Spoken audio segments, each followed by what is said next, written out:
Online ক্লাসে দশম শ্রেণীর সমস্ত ছাত্রছাত্রীকে স্বাগত জানাই।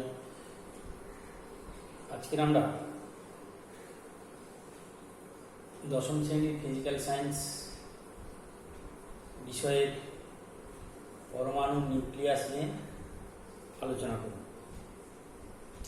তো পরমাণু নিউক্লিয়াস চ্যাপ্টারে প্রথমেই যেটা আছে সেটা হচ্ছে তেজস্ক্রিয়তার আবিষ্কার। তেজস্ক্রিয়তা কীভাবে আবিষ্কৃত হয়েছিল, তার ডেফিনেশন কি, তার বৈশিষ্ট্য কি, কোন কোন মৌল তেজস্ক্রিয় হয়, সেই বিষয়ে আমরা আলোকপাত করব।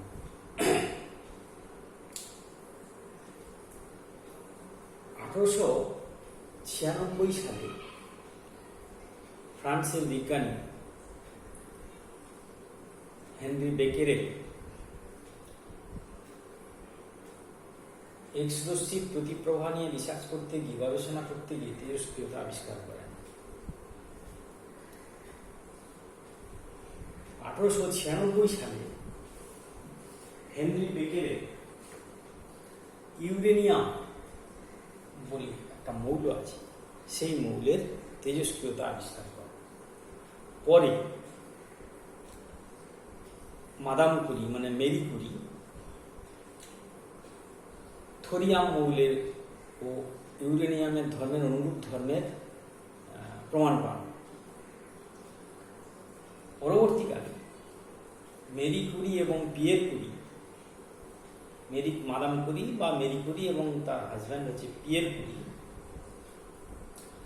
ইউরেনিয়ামের আকরিক পিচ ব্লেন্ড থেকে পোলোনিয়াম এবং রেডিয়াম নিষ্কাশন করেন। এবং সেক্ষেত্রে দেখা যায় যে পোলোনিয়ামের তেজস্ক্রিয়তা ইউরেনিয়ামের তেজস্ক্রিয়তার প্রায় 10³ গুণ, অর্থাৎ 1000 গুণ, এবং রেডিয়ামের তেজস্ক্রিয়তা ইউরেনিয়ামের চেয়ে প্রায় 10⁶ গুণ, অর্থাৎ 10 লক্ষ গুণ। প্রথমে বেকেরেল ইউরেনিয়ামের তেজস্ক্রিয়তা আবিষ্কার করেছিলেন, পরে মাদাম কুরি, মেরি কুরি থোরিয়ামের ক্ষেত্রে সেই একই ধর্মের সন্ধান পান। পরবর্তীকালে মেরি কুরি এবং পিয়ের কুরি ইউরেনিয়ামের আকরিক পিচ ব্লেন্ড থেকে পোলোনিয়াম এবং রেডিয়াম নিষ্কাশন করেন, এবং সেখানে দেখা যায় পোলোনিয়ামের তেজস্ক্রিয়তা ইউরেনিয়ামের প্রায় 1000 গুণ এবং রেডিয়ামের তেজস্ক্রিয়তা ইউরেনিয়ামের প্রায় 10 লক্ষ গুণ বা 10⁶ গুণ। এবার প্রশ্ন হল, মৌল তেজস্ক্রিয় হয় কেন? তেজস্ক্রিয়তার কারণ কি? তেজস্ক্রিয়তার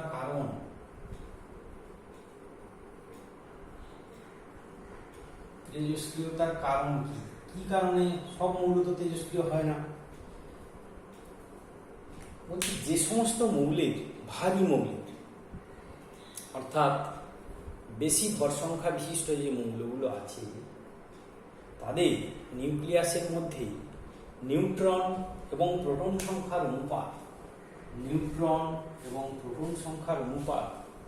যদি >1.5 হয়, নিউট্রন এবং প্রোটন সংখ্যার অনুপাত >1.5 হয়, তখন নিউক্লিয়াসটা স্বতঃস্ফূর্তভাবে, n মানে নিউট্রন, p মানে প্রোটন, আমি n মানে নিউট্রন এবং p মানে প্রোটনকে বুঝিয়ে, নিউট্রন ইস্টু প্রোটনের অনুপাত >1.5 হয়, তখন নিউক্লিয়াসের প্রোটনগুলোর মধ্যে এত বিকর্ষণ বল বেড়ে যায়, তখন তারা স্বতঃস্ফূর্তভাবে, তখন নিউক্লিয়াসের ভাঙন শুরু হয় এবং নিউক্লিয়াসটা ওই যে তেজস্ক্রিয় রশ্মি বিকিরণ করে এবং নতুন মৌলের নিউক্লিয়াসে পরিণত হয়। এটা হচ্ছে তেজস্ক্রিয়তার কারণ। এবার হচ্ছে ডেফিনেশন, অর্থাৎ তেজস্ক্রিয়তা কি, সেই জিনিসটা আমাদের জানা দরকার। তেজস্ক্রিয়তা কি?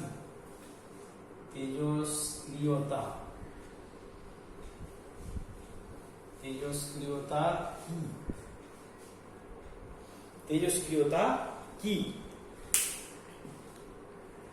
যে ধর্মের জন্য উচ্চ ভর সংখ্যা বিশিষ্ট মৌল কিছু মৌল, যে ধর্মের জন্য উচ্চ ভর সংখ্যা বিশিষ্ট মৌল অবিরাম এক ধরনের অদৃশ্য তীব্র ভেদন ক্ষমতা সম্পন্ন অদৃশ্য রশ্মি বিকিরণ করে এবং নতুন মৌলে পরমাণুতে রূপান্তরিত হয়, তাকেই বলা হচ্ছে তেজস্ক্রিয়তা। অর্থাৎ তেজস্ক্রিয়তা হলো যে ধর্মের জন্য উচ্চ ভর সংখ্যা বিশিষ্ট মৌল তীব্র ভেদন ক্ষমতা সম্পন্ন অদৃশ্য রশ্মি বিকিরণ করে এবং নতুন মৌলের পরমাণুতে রূপান্তরিত হয়, তাকেই বলা হচ্ছে তেজস্ক্রিয়তা। তেজস্ক্রিয়তা কোন কোন মৌলে দেখা যায়? প্রথমেই আবিষ্কার হয়েছিল uranium. Uranium uranium uranium uranium uranium thorium thorium polonium polonium radium ইত্যাদি। তার মানে তেজস্ক্রিয়তার সংজ্ঞা হলো যে ধর্মের জন্য কোন উচ্চ ভর সংখ্যা বিশিষ্ট মৌল তীব্র ভেদন ক্ষমতা সম্পন্ন অদৃশ্য রশ্মি বিকিরণ করতে স্বতঃস্ফূর্তভাবে অদৃশ্য রশ্মি বিকিরণ করে এবং নতুন মৌলের পরমাণুতে পরিণত হয়, সেটাকে বলা হয় তেজস্ক্রিয়তা। তেজস্ক্রিয়তা দেখা যায় প্রথমে আবিষ্কার হয়েছিল ইউরেনিয়াম, তারপর থোরিয়াম, পোলোনিয়াম, রেডিয়াম ইত্যাদি মৌলের তেজস্ক্রিয়তা আবিষ্কৃত হয়েছে। এবার হচ্ছে তেজস্ক্রিয়তার বৈশিষ্ট্য।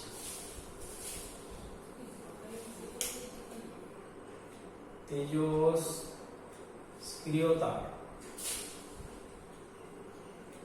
বৈশিষ্ট্য।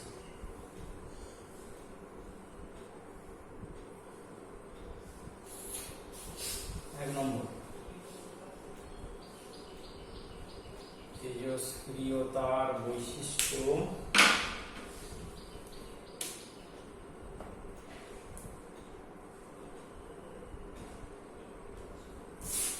তেজস্ক্রিয়তার বৈশিষ্ট্য 210 বা তার বেশি ভর সংখ্যা বিশিষ্ট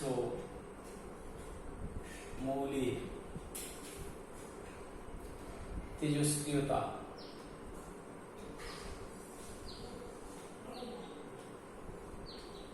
দেখা যায়। 210 বা তার বেশি ভর সংখ্যা বিশিষ্ট মৌলের তেজস্ক্রিয়তা দেখা যায়। তেজস্ক্রিয় পদার্থ থেকে 2 নম্বর, তেজস্ক্রিয় পদার্থ থেকে উচ্চ ভেদন ক্ষমতা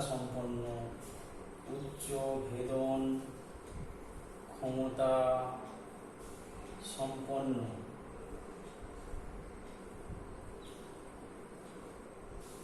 রশ্মি নির্গত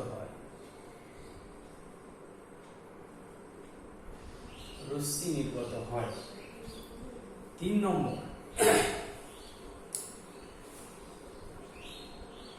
তেজস্ক্রিয় রশ্মি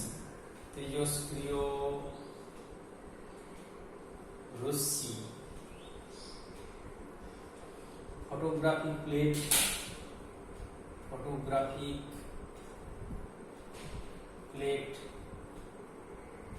ও মানব কোষকে ভীষণভাবে ক্ষতিগ্রস্ত করে।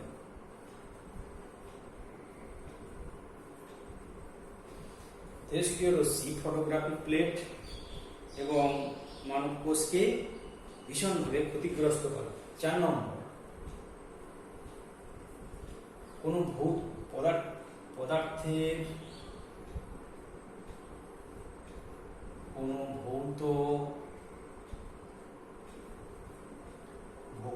ভৌত ও রাসায়নিক পরিবর্তন তেজস্ক্রিয়তার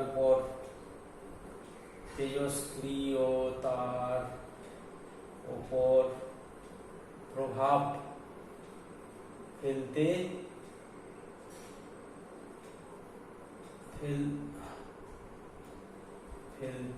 পারে না।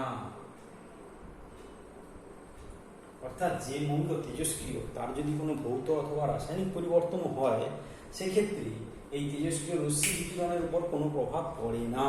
অর্থাৎ পদার্থের কোনো ভৌত ও রাসায়নিক পরিবর্তন তেজস্ক্রিয়তার উপর কোনো প্রভাব ফেলতে পারে না। কোন মৌল অথবা যৌগ অবস্থায় 5 নম্বর হচ্ছে মৌল ও যৌগের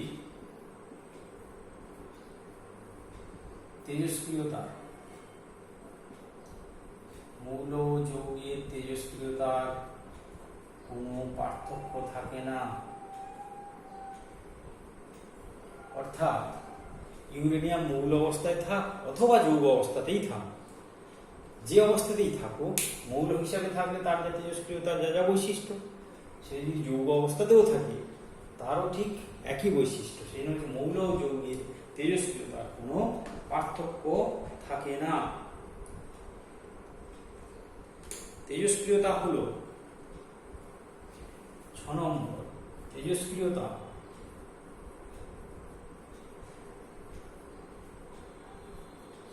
মৌলের পরমাণু নিউক্লিয়াসের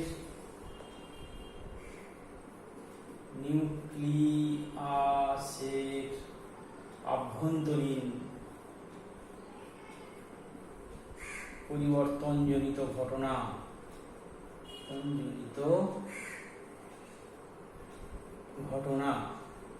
অর্থাৎ তেজস্ক্রিয়তা মৌলের পরমাণু নিউক্লিয়াসের আভ্যন্তরীণ পরিবর্তনজনিত ঘটনা। এবং 7 নম্বর হলো, অর্থাৎ তেজস্ক্রিয়তা কেবল দেখা যায় নিউক্লিয়াসের আভ্যন্তরীণ পরিবর্তনজনিত ঘটনাই হলো তেজস্ক্রিয়তা।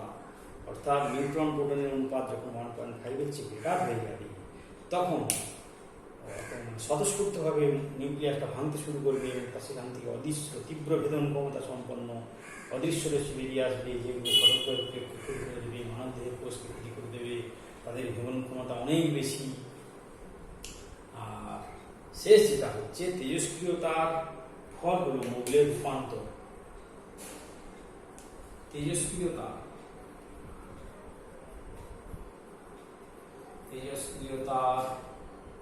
ফল হলো মৌলের রূপান্তর। অর্থাৎ আমরা সংজ্ঞাতেই বলেছিলাম তেজস্ক্রিয়তা হলো উচ্চ ভর সংখ্যা বিশিষ্ট মৌল স্বতঃস্ফূর্তভাবে ভেঙে গিয়ে অদৃশ্য রশ্মি বিকিরণ করে। উচ্চ ভেদন ক্ষমতা সম্পন্ন যে ধর্মের জন্য উচ্চ ভর সংখ্যা বিশিষ্ট কিছু কিছু মৌল স্বতঃস্ফূর্তভাবে তীব্র ভেদন ক্ষমতা সম্পন্ন রশ্মি নির্গত করে এবং নতুন মৌলের পরমাণুতে রূপান্তরিত হয়ে যায়। সেটাকেই আমরা বলেছি তেজস্ক্রিয়তা। আর তেজস্ক্রিয়তার বৈশিষ্ট্য হলো 210 বা তার বেশি ভর সংখ্যা বিশিষ্ট মৌলের তেজস্ক্রিয়তা দেখা যায়। তেজস্ক্রিয় পদার্থ থেকে উচ্চ ভেদন ক্ষমতা সম্পন্ন রশ্মি নির্গত হয়। তেজস্ক্রিয় রশ্মি ফটোগ্রাফিক প্লেট এবং মানব কোষকে ভীষণভাবে ক্ষতিগ্রস্ত করে। পদার্থের কোনো ভৌত ও রাসায়নিক পরিবর্তন, পদার্থের কোনো ভৌত ও রাসায়নিক পরিবর্তন তেজস্ক্রিয়তার উপর প্রভাব ফেলতে পারে না। অর্থাৎ পদার্থটার যদি কোনো তেজস্ক্রিয় মৌলের ভৌত বা রাসায়নিক পরিবর্তন হতে থাকে, সেই সময় তার কিন্তু তেজস্ক্রিয়তার উপর কোনো প্রভাব ফেলতে পারে না। তেজস্ক্রিয় পদার্থটা মৌল অথবা যৌগ যে অবস্থাতেই থাক, তেজস্ক্রিয়তার বৈশিষ্ট্য একই থাকবে। তেজস্ক্রিয়তা মৌলের পরমাণু নিউক্লিয়াসের আভ্যন্তরীণ পরিবর্তনজনিত ঘটনা। তেজস্ক্রিয়তার ফল হলো মৌলের রূপান্তর। এখানে আমরা বলেছিলাম 1896 সালে প্রথমেই 1896 সালে হেনরি বেকেরেল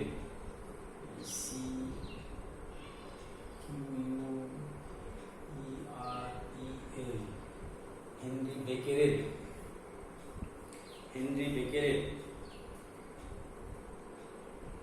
ইউরেনিয়াম আবিষ্কার করেন। তার পরবর্তীকালে মাদাম কুরি থোরিয়ামের মধ্যে তার সন্ধান পান।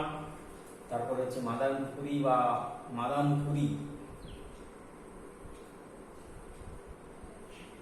কুরি বা মেরি কুরি, তারপরে হচ্ছে তোমার পিয়ের কুরি।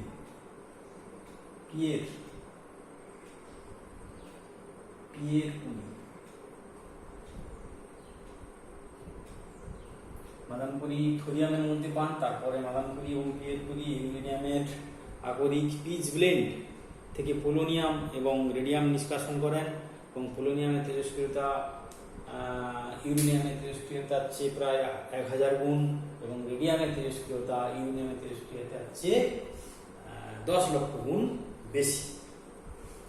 এই হলো তেজস্ক্রিয়তার আবিষ্কার। এবার কিছু আমাদের সংজ্ঞা জানতে হবে। তেজস্ক্রিয় তার সংজ্ঞা তো আমরা জেনে গেছি। এবার হচ্ছে আমরা কিছু সংজ্ঞা, কিছু ইউজফুল টার্ম বা সংজ্ঞা আমরা জানব।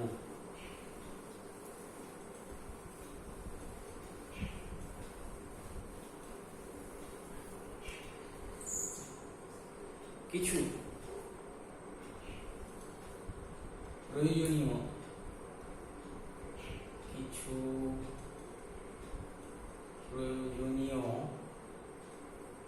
সংজ্ঞা, ডেফিনেশনস। কিছু প্রয়োজনীয় সংজ্ঞার মধ্যে আমরা পড়ছি তেজস্ক্রিয়তা। 1 নম্বর, তেজস্ক্রিয়তার সংজ্ঞা তো আমরা বলেই ফেলেছি অলরেডি। তেজস্ক্রিয়তা যে ধর্মের জন্য উচ্চ ভর সংখ্যা বিশিষ্ট কিছু মৌল স্বতঃস্ফূর্তভাবে ভেঙে গিয়ে অদৃশ্য তীব্র ভেদন ক্ষমতা সম্পন্ন রশ্মি নির্গত করে এবং নতুন মৌলের পরমাণুতে রূপান্তরিত হয়, তাকে বলা হয় তেজস্ক্রিয়তা। এবার হচ্ছে তেজস্ক্রিয় মৌল। তেজস্ক্রিয়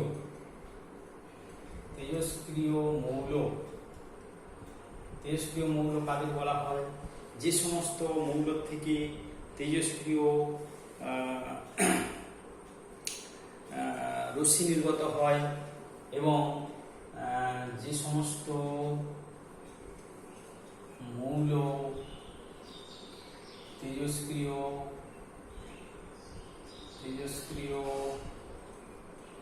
বিকিরণের ফলে অন্য মৌলে রূপান্তরিত হয়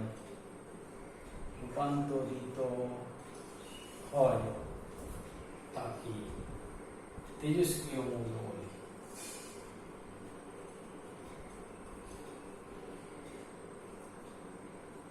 রেডিওঅ্যাক্টিভ এলিমেন্ট বা তেজস্ক্রিয় মৌল, যে সমস্ত মৌল তেজস্ক্রিয় বিকিরণের ফলে অন্য মৌলে রূপান্তরিত হয় তাদের তেজস্ক্রিয় মৌল বলে।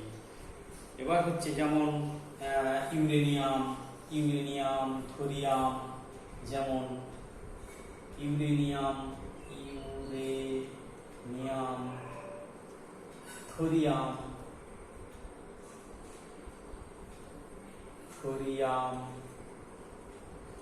পোলোনিয়াম,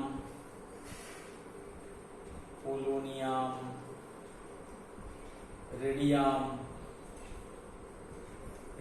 ইত্যাদি। তাহলে তেজস্ক্রিয় মৌলরা জানা গেল। এবার হচ্ছে এরেন প্যাটার্ন আর ডটার প্যাটার্ন, মানে জনক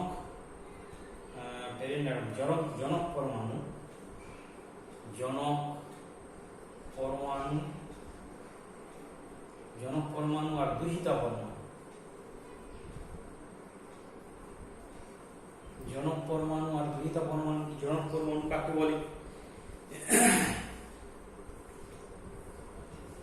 তেজস্ক্রিয় মৌলের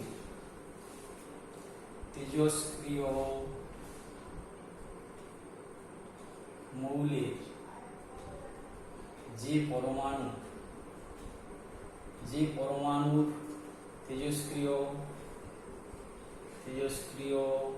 বিকিরণ হয় তাকে জনক পরমাণু বা বা প্যারেন্ট অ্যাটম বলে, প্যারেন্ট অ্যাটম, জনক পরমাণু বা প্যারেন্ট অ্যাটম বলে। এইবার জনক পরমাণু থেকে তেজস্ক্রিয় বিকিরণ হয়ে যাওয়ার পর যে মৌলটা তৈরি হয়, অর্থাৎ জনক পরমাণু থেকে তেজস্ক্রিয় বিকিরণের পর যে পরমাণুটা তৈরি হয়, অর্থাৎ জনক পরমাণু থেকে তেজস্ক্রিয় বিকিরণের পর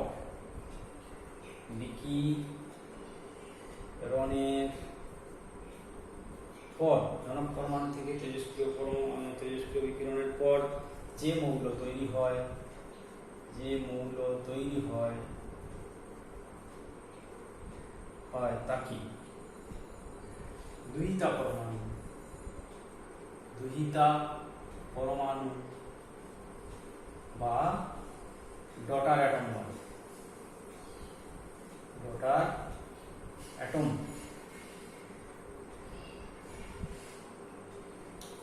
তাহলে জনক পরমাণু, তেজস্ক্রিয় মৌলের যে পরমাণু তেজস্ক্রিয় বিকিরণ হয় তাকে জনক পরমাণু বা প্যারেন্ট অ্যাটম বলে। জনক পরমাণু থেকে তেজস্ক্রিয় বিকিরণের পর যে মৌল তৈরি হয়, তেজস্ক্রিয় বিকিরণের পর যে মৌল তৈরি হয় তাকে দুহিতা পরমাণু বা ডটার অ্যাটম বলে। এই ডটার অ্যাটম জনক পরমাণুর মতো রেডিও অ্যাক্টিভ হতে পারে, অর্থাৎ তেজস্ক্রিয় হতে পারে, আবার নাও হতে পারে। ডটার অ্যাটম বা দুহিতা পরমাণু জনক পরমাণুর মতো তেজস্ক্রিয় হতে পারে, আবার নাও হতে পারে। তেজস্ক্রিয় নমুনা তেজস্ক্রিয় মৌল একই। তেজস্ক্রিয়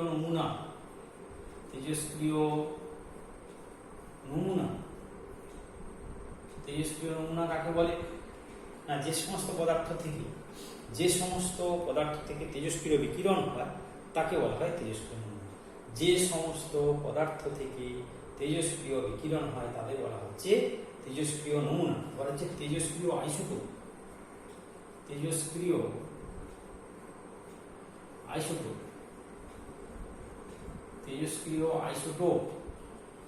রেডিও অ্যাক্টিভ আইসোটোপ জিনিসটা কি? না, একটা মৌলের পরমাণু অনেকগুলো আইসোটোপ থাকতে পারে। এবার সেই আইসোটোপগুলোর মধ্যে যেটা তেজস্ক্রিয়তা ধর্ম আছে সেই আইসোটোপটাকে বলা হয় তেজস্ক্রিয় আইসোটোপ। অর্থাৎ একটা মৌলের অনেকগুলো আইসোটোপের মধ্যে যে আইসোটোপটা তেজস্ক্রিয়তা ধর্ম প্রদর্শন করে, একটা মৌলের অনেকগুলো আইসোটোপের মধ্যে যে আইসোটোপটা তেজস্ক্রিয়তা ধর্ম দেখায় তাকেই বলা হয় তেজস্ক্রিয় আইসোটোপ। সেই জন্য তেজস্ক্রিয়তা কোনো মৌলের বৈশিষ্ট্য হওয়া উচিত নয়। অর্থাৎ তেজস্ক্রিয়তাকে আমরা কোনো মৌলের বৈশিষ্ট্য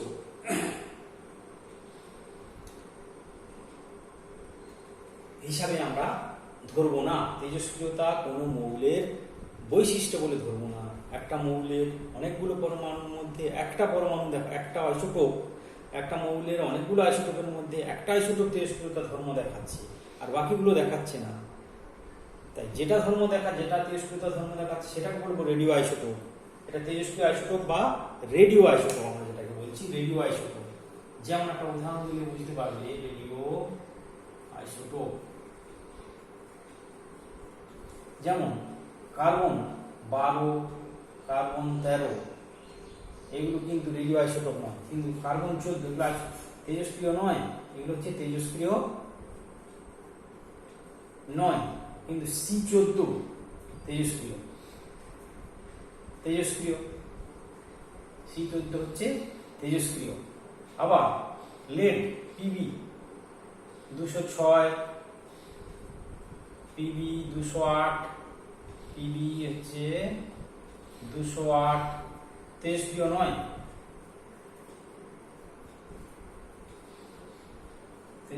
নয়, কিন্তু lead 210 তেজস্ক্রিয়। তাহলে আমরা জেনারেলাইজ করতে পারি না যে একটা তেজস্ক্রিয়তা কোনো মৌলের নিজস্ব ধর্ম, তেজস্ক্রিয়তা কোনো মৌলের নিজস্ব বৈশিষ্ট্য বা ধর্ম হিসেবে প্রকাশ করতে পারি না। একটা মৌলের অনেকগুলো আইসোটোপের মধ্যে যে আইসোটোপটা তেজস্ক্রিয়তা ধর্ম দেখাবে সেটাই তেজস্ক্রিয় আইসোটোপ। যেমন কার্বনের 12-13 তেজস্ক্রিয় নয়, অথচ কার্বন 14টা তেজস্ক্রিয়। আবার lead 206, 208 তেজস্ক্রিয় নয়, কিন্তু 210 তেজস্ক্রিয়। তাই এটাকেই বলা হচ্ছে, অর্থাৎ মৌলের যে আইসোটোপটা তেজস্ক্রিয় ধর্ম দেখাবে তাকেই বলা হচ্ছে রেডিও আইসোটোপ। এবারে এই যে তেজস্ক্রিয় রশ্মিগুলো বেরোচ্ছে, সেই তেজস্ক্রিয় রশ্মিগুলোর শ্রেণীবিভাগ অর্থাৎ classification of radio active radiation, অর্থাৎ classification of radio active radiation 1902 খ্রিস্টাব্দে রাদারফোর্ড 1902 খ্রিস্টাব্দে তেজস্ক্রিয় রশ্মির শ্রেণীবিভাগ, তেজস্ক্রিয় রশ্মির শ্রেণীবিভাগ, তেজস্ক্রিয় রশ্মির শ্রেণীবিভাগ 1902 সালে রাদারফোর্ড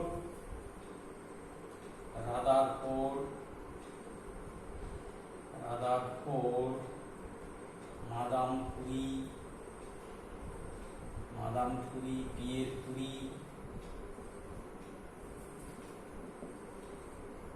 প্রমুখ বিজ্ঞানীরা একটা পরীক্ষা করেন। সেই পরীক্ষার সাহায্যে নানান রকম বিশ্লেষণের মাধ্যমে প্রমাণিত হয় যে তেজস্ক্রিয় বিকিরণ যেটা বেরিয়ে আসছে সেটা 3 রকমের।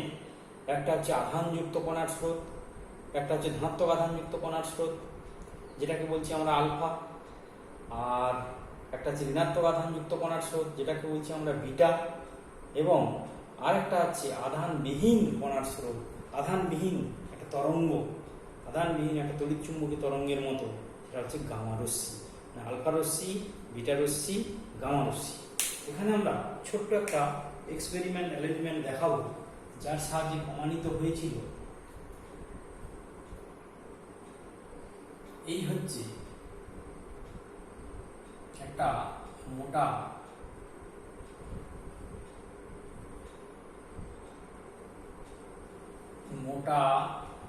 দেওয়াল বিশিষ্ট সীসার পাত্র।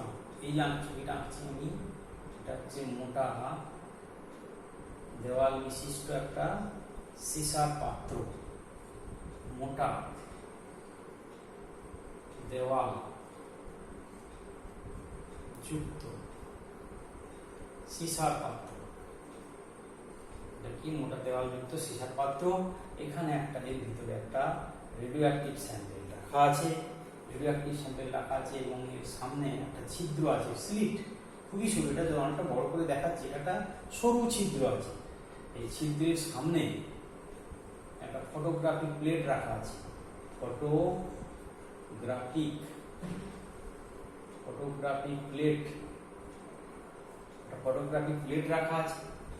ফটোগ্রাফিক প্লেট পি, এটা একটা পাত্র, সি পাত্র ধরে নাও। আর এখান থেকে কি হবে না, আমরা জানি যে তেজস্ক্রিয় রশ্মি অবিরাম বেরোতেই থাকে, এই রশ্মিগুলো বেরোবে, এবং এখানে আমরা ম্যাগনেটিক ফিল্ড প্রয়োগ করবো। এই বোর্ডের তলের উপরে ম্যাগনেটিক ফিল্ড বা ইলেকট্রিক ফিল্ড যদি আমরা প্রয়োগ করি, তাহলে দেখা যাবে এই যে পর্দা আছে, যে ফটোগ্রাফিক প্লেট, এই কিছু সময় পরে, মানে মোটা দেওয়ালের মধ্যে একটা রেডিও অ্যাক্টিভ স্যাম্পেল রেখে দিলাম, যে কোনো রেডিয়াম হোক, ইউরেনিয়াম হোক রেখে দিলাম, বা পোলোনিয়াম রেখে দিলাম। এটা হচ্ছে আর হচ্ছে রেডিও অ্যাক্টিভ স্যাম্পেল। এটা হচ্ছে তেজস্ক্রিয় নমুনা, অর্থাৎ যে সমস্ত পদার্থ থেকে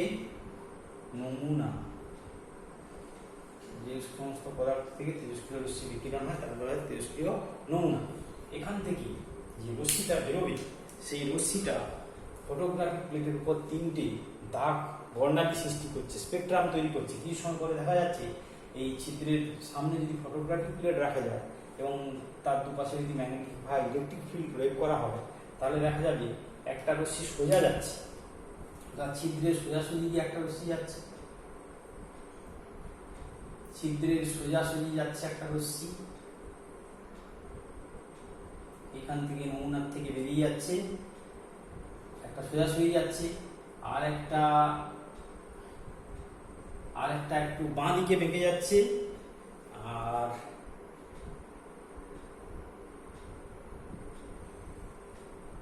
আর একটা একটু ডান দিকে দিকে যাচ্ছে। এইটা হচ্ছে গামা রশ্মি, এটা হচ্ছে এখানে একটা সি মনে করলাম, এখানে এ একটা দাগ হলো, বি তে একটা দাগ, অর্থাৎ এই ফটোগ্রাফিক প্লেটের উপর তিনটে বর্ণালী রেখা পাওয়া যাচ্ছে, পরিষ্কার দাগ, খুব বর্ণালী রেখা পাওয়া যাচ্ছে।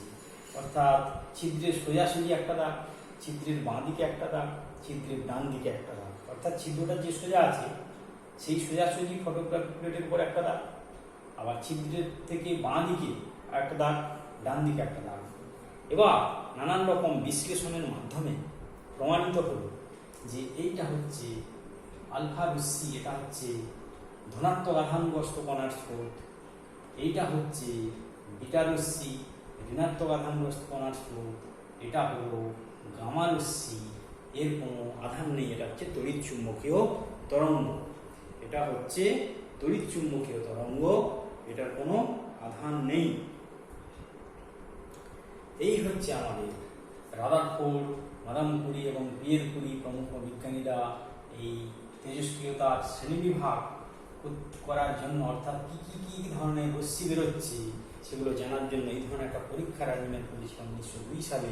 তারপরে তারা নানান রকম পরীক্ষা করে এই বর্ণালী বিশ্লেষণ করে নিশ্চিত হন যে একটা বাঁ দিকে যেটা আসছে ধনাত্মক আধানগ্রস্ত কণার স্রোত, যেটাকে আমরা আলফা রশ্মি বলছি, আর বাঁ দিকে যেটা যাচ্ছে অর্থাৎ বি বিন্দুতে যেটা যাচ্ছে সেটা হচ্ছে বিটা রশ্মি, ঋণাত্মক আধানগ্রস্ত কণার স্রোত, আর সোজাসুজি গিয়ে যেটা সি বিন্দুতে যে স্পেকট্রাম বা দাগ তৈরি করছে, এ বি সি তিনটে দাগ হচ্ছে, সোজাসুজিটা গামা রশ্মির জন্য, বাঁ দিকেরটা আলফা রশ্মির জন্য, ডান দিকেরটা বিটা রশ্মির জন্য।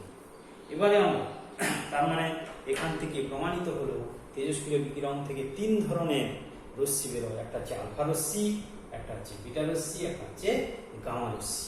এবার আমরা আলোচনা করব আলফা রশ্মির প্রকৃতি এবং বৈশিষ্ট্য নিয়ে।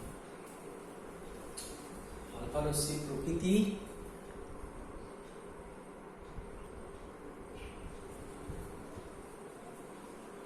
এবারে আমরা আলোচনা করব আলফা রশ্মির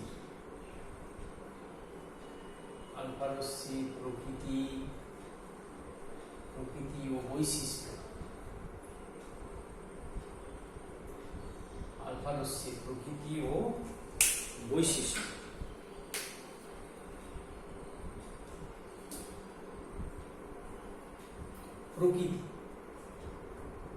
প্রকৃতি এটার আধান পরীক্ষার দ্বারা প্রমাণিত হবে, আধান +2e, ই হচ্ছে একটা ইলেকট্রনিক আধান এবং এর আধানটা হচ্ছে +2e, আর ভর হচ্ছে 4টে প্রোটনের ভরের সমান। ভর হচ্ছে ভর 4টি প্রোটনের ভরের সমান, আর চিহ্ন হচ্ছে He2O4।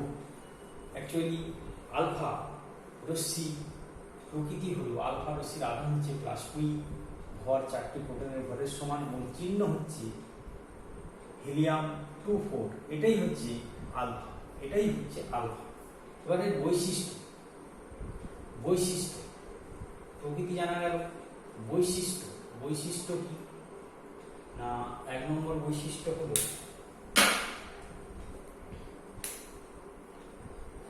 এটা কোনো 1 নম্বর বৈশিষ্ট্য হলো এটা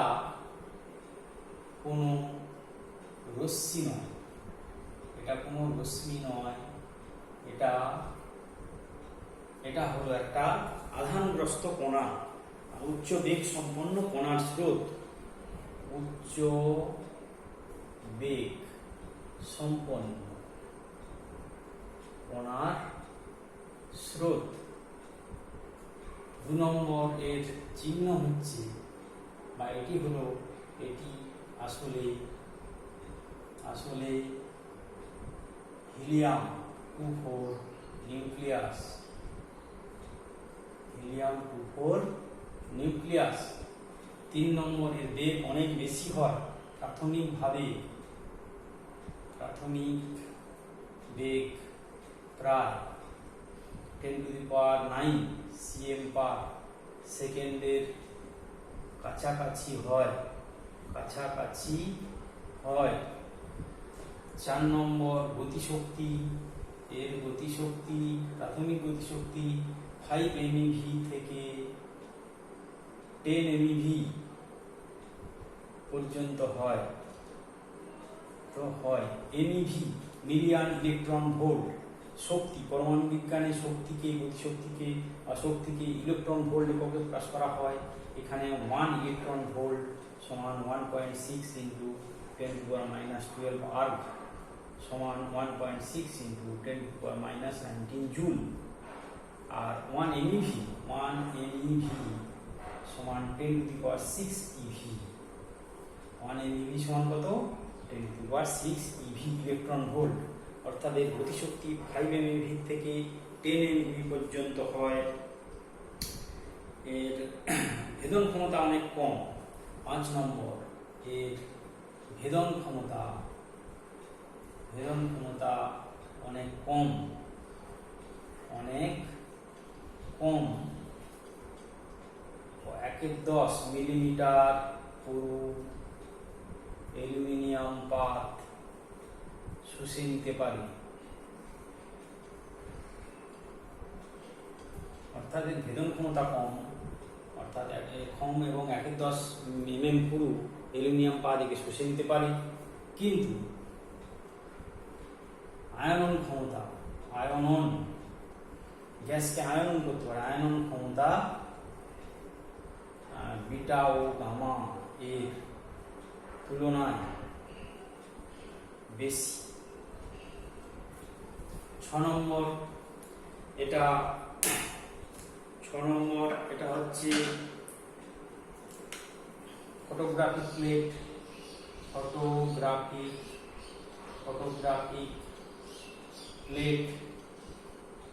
ফটোগ্রাফিক প্লেট ও মানব কোষকে ভীষণভাবে ক্ষতিগ্রস্ত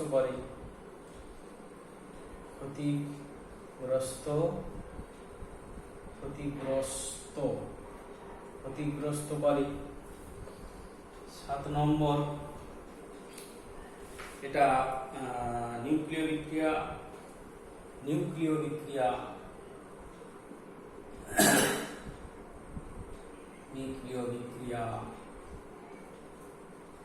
ও কৃত্রিম মৌলান্তরের কাজে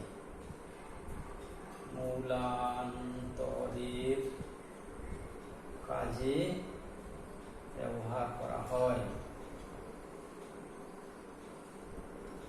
অর্থাৎ তাহলে আলফা রশ্মির প্রকৃতি হলো, এটা একটা ধনাত্মক আধানযুক্ত কণার স্রোত এবং এর আধান হলো +2e। ই হলো একটা ইলেকট্রনিক আধান, তার +2e। ভর 4টি প্রোটনের ভরের সমান। চিহ্ন হচ্ছে হিলিয়াম-24। অ্যাকচুয়ালি আলফা রশ্মি হলো হিলিয়াম নিউক্লিয়াস, তাহলে আলফার চিহ্ন হবে হিলিয়াম-24। বৈশিষ্ট্য কি? এটা কোনো রশ্মি নয়, এটা উচ্চ বেগ সম্পন্ন কণার স্রোত। এটি আসলে হিলিয়াম নিউক্লিয়াস। প্রাথমিক বেগ প্রায় 10⁹ সেকেন্ড/সেকেন্ডের কাছাকাছি থাকে। গতিশক্তি 5 মিলিয়ন ইলেকট্রন ভোল্ট থেকে 10 মিলিয়ন ইলেকট্রন ভোল্ট পর্যন্ত হয়। 1 ইলেকট্রন ভোল্ট পরমাণু বিজ্ঞানে আমরা শক্তির একক হিসেবে ব্যবহার করে থাকি। 1 ইলেকট্রন ভোল্ট সমান 1.6 × 10⁻12 বার অথবা 1.6 × 10⁻19 জুল। 1 MeV সমান 10⁶ eV। ভেদন ক্ষমতা অনেক কম, 1/10 মিলিমিটার পুরু অ্যালুমিনিয়াম পাত একে শুষে নিতে পারে। কিন্তু আয়নন ক্ষমতা বিটা ও গামার তুলনায় বেশি। ফটোগ্রাফিক প্লেট এবং মানব কোষকে ভীষণভাবে ক্ষতিগ্রস্ত করে। নিউক্লিয় বিক্রিয়া ও কৃত্রিম মৌলান্তরের কাজে আলফা রশ্মিকে ব্যবহার করা হয়।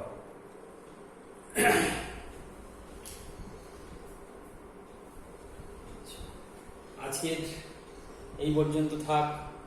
এরপরের দিন আমরা বিটা রশ্মির প্রকৃতি, বৈশিষ্ট্য, গামা রশ্মি পরপর যেগুলো আছে সেগুলো আলোচনা করব। আজকে এই পর্যন্ত।